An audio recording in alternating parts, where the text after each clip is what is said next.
Bon, ben, c'est déjà une illustration en soi. Alors, oui, j'ai oublié de vous dire quelque chose, c'est que ça, c'était une solution de redimensionner vers le bas, mais on aurait pu les garder grands comme ça et agrandir plutôt le plan de travail. Bon, ben, je vous montre ici, en activant l'outil plan de travail. On voit qu'on est à 297 mm de largeur, 210 de hauteur. D'accord? Et on peut prendre les poignées et agrandir manuellement. Ok, on a modifié la dimension. Maintenant, je suis à 385 sur 363. Mais c'est pas grave parce que de toute façon, ce n'est qu'une référence, le document. On l'a dit tout à l'heure. Dans Illustrator, le plan de travail derrière, ce n'est qu'une référence visuelle. On termine les choses dans InDesign de toute façon. On termine les choses dans InDesign de toute façon. Alors, pour quitter la manipulation du plan de travail, il faut quitter l'outil plan de travail en repassant à la flèche noire, par exemple. Donc les deux solutions sont bonnes. Je pense que agrandir le plan de travail est une meilleure solution parce que quand vous réduisez les objets, ça peut modifier un peu leur aspect dans certains cas.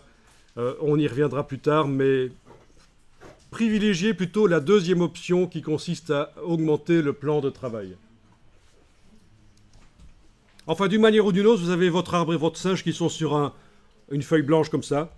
Je termine en activant le singe. Là, je peux y aller avec la flèche noire parce que c'est le seul objet, là. Il n'est plus avec ces petits points, ces petits trucs blancs autour. Je veux dire, ces zones qui étaient en trop tout à l'heure, il fallait utiliser la touche, la flèche blanche, mais ici, non. C'est un objet, un tracé transparent. Il est sélectionné. Et je vais aller faire apparaître la palette contour, menu fenêtre, contour. Alors, la bonne nouvelle pour vous, c'est que la palette contour est super simple. Il suffit d'augmenter le contour ici. Sauf que non, c'est pas une bonne nouvelle. Je rigole, parce que quand on affiche les options, il y a plein d'options. Voilà, donc Illustrator est plus complexe qu'il n'y paraît. Pour arriver déjà à maîtriser les pointillés ici. Et dans Illustrator, on verra qu'on peut multiplier aussi les contours, les mettre les uns sur les autres, etc. Il y a un petit exercice intéressant qui consiste à faire un espèce de lacet. Un lacet qui passe sous le tissu, qui repasse par-dessus, etc. automatiquement. Avec l'aspect, c'est ça. En faisant des contours multiples, certains contours qui sont des petits points, des trous, et d'autres contours qui sont les lacets. Bon, ben ça, c'est pour dire que, contrairement à ce qu'on pourrait croire, c'est techniquement assez puissant quand même Illustrator. Alors, mais ça reste pour faire du graphisme, bien sûr. On ne fait pas des choses... Enfin, quoi que si, avec les dégradés... avec les dégradés nouveaux, là... Enfin, nouveaux. On arrive à faire des choses hyper réalistes. On y reviendra si vous voulez. On en parlera un peu. En tout cas, dans les options du contour ici, il y a un truc intéressant. C'est que pour que la silhouette du singe ne soit pas modifiée visuellement, il faut absolument mettre le contour soit à l'intérieur, soit à l'extérieur. Parce que si on garde le contour à cheval sur le bord, eh bien ça modifie la silhouette du singe. Par exemple, la queue ici, on voit qu'il y a un truc, il y a une sakoué qui est une vanin, comme on dit en wallon. Tandis qu'à l'extérieur, bon, elle disparaît complètement, mauvais exemple, sauf si je diminue l'épaisseur, bien sûr, comme ça. Mais je la mettrai plutôt à l'extérieur, et je peux mettre l'épaisseur que je veux. Voilà. Mettez le contour à l'extérieur et vous obtenez donc déjà une première illustration.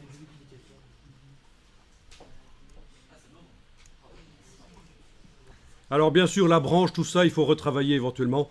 Ce sont des choses à retravailler. Mais c'est un exemple d'illustration en une couleur où on peut faire des choses. Voilà. Ben, vous voulez qu'on travaille la branche? Oui, on va travailler la branche. Hein. Vous allez verrouiller l'arbre. Est-ce que vous avez le singe qui est comme ça, vous le voyez? Verrouillez le travail temporairement sur l'arbre. Vous pouvez le garder affiché, bien sûr. Mais en tout cas, on ne travaille plus sur l'arbre. Vous allez prendre la flèche blanche et vous allez cliquer à côté du singe. Et on va passer en affichage par tracé. On va mieux voir les choses si on passe en affichage par tracé. Ben oui, de temps en temps, il faut y passer. D'accord, on est d'accord, vous avez verrouillé le travail sur l'arbre, vous êtes passé en affichage par tracé. Vous avez la flèche blanche, vous avez cliqué à côté de tout, vous englobez les points de la branche ici. Touche suppression. Les autres points se sont tous sélectionnés, il ne faut pas appuyer une seconde fois sur la touche suppression, sinon le singe va partir. Je clique à côté, j'englobe à nouveau, touche suppression. Voilà, je clique à côté, j'englobe à nouveau, touche suppression. Je clique à côté, j'englobe à nouveau, touche suppression. Et voilà. Et il va falloir redessiner les mains du singe qui sont en train de poigner une branche imaginaire dans l'arbre. Est-ce que ça a été pour supprimer la branche? Bien sûr, on aurait pu travailler l'image dans Photoshop en dessinant en blanc au pinceau dessus avant de la vectoriser. Ça marche aussi, hein, pour supprimer la branche. Ok, je vous montre alors maintenant. Bon, alors je vous montre ça, la plume. Vous n'avez peut-être pas encore étudié la plume. Avec la flèche blanche, je clique sur une extrémité du tracé ici. Je vois une poignée de tangente et un point d'ancrage qui est carré. Les poignées de tangente, elles sont rondes. D'accord? Donc avec la flèche blanche, je clique sur une extrémité du tracé. Puis, avec la plume, ne faites pas, vous allez le faire après. Je vais m'approcher du point d'ancrage, là. Ne faites pas comme les étudiants pensaient que ceci est un point d'ancrage. Il est marqué que c'est une poignée. Non, c'est là le point d'ancrage. Je clique. J'ai indiqué que je vais continuer ce tracé-là. Et sans enfoncer le bouton à souris, je vais aller faire des cliquer et glisser comme ça pour faire des courbes. Et vous essayez d'avoir à peu près la forme d'un singe. Les mains d'un singe à peu près, voilà.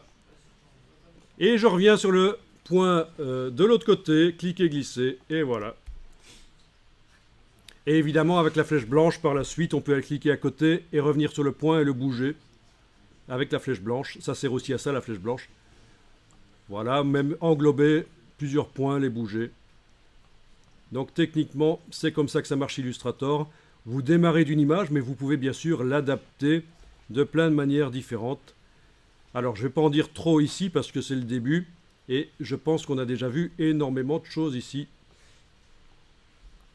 Déjà, rien qu'avec ça, il y a possibilité de faire des illustrations en démarrant de choses qui se trouvent sur le web. Ok.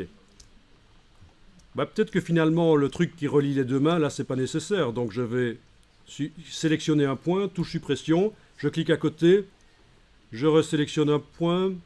Non, le segment ici, je vais sélectionner le segment cette fois-ci, touche suppression, voilà. Et puis, avec la plume, je vais aller indiquer que je continue de tracer là, et qui continue là, que je continue là, et qui continue là. Enfin, vous voyez, on s'adapte. Et finalement, en affichage aperçu, voilà ce que ça donne. Et on pourrait faire plein de petits singes comme ça, les dupliquer.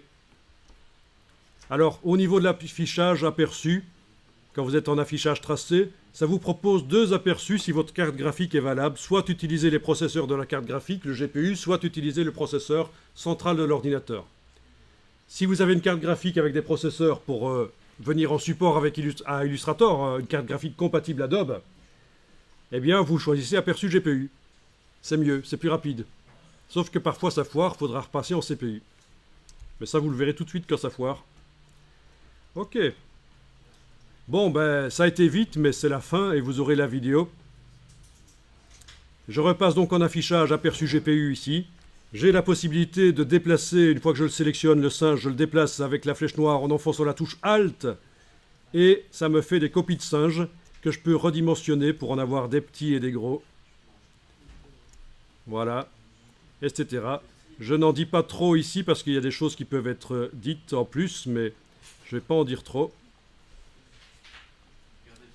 Ce n'est que le début de Illustrator. Voilà. Et si vous voulez tourner, c'est objet, transformation, miroir. Miroir vertical, ok. Et voilà, on a deux singes en train de s'amuser, les petits dégueulasses.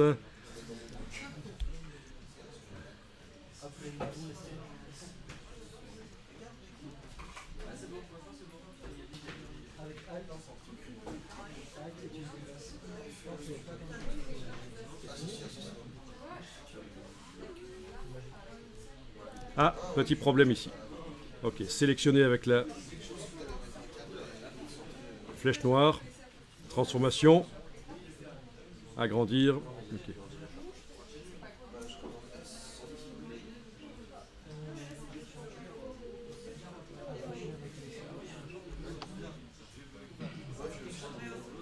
Voilà, et bien ça permet de faire des choses amusantes.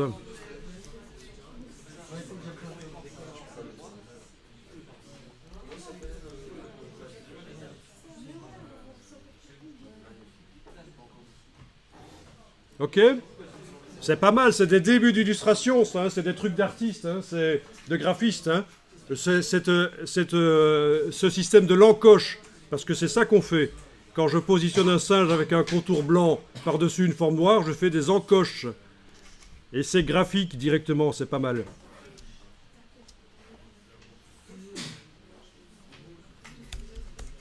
coup, monsieur, vous allez nous libérer plus tôt?